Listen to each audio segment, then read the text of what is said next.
Det må være Grease Lightning. Altså Grease Lightning er fantastisk. Grease Lightning.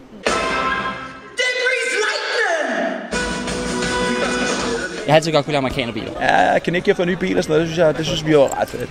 Få lov til at stå på en 50'er-vogn og synge med håndværkerpiger, der kravler op, og altså det er helt sindssygt. Nogle gange så står jeg også og tænker på arbejde, og tænker, tænk, man har det her arbejde. Det er så funky at få lov at stå og fyre det nummer af. Og også enormt nervepirrende, synes jeg, fordi der er så mange, der kender det, og det er sådan en stor klassiker at synge. Men jeg synes, det er kæmpe ære at få lov at synge Grease Lightning og fyre den max af med landets 8 dygtigste dansere foran en.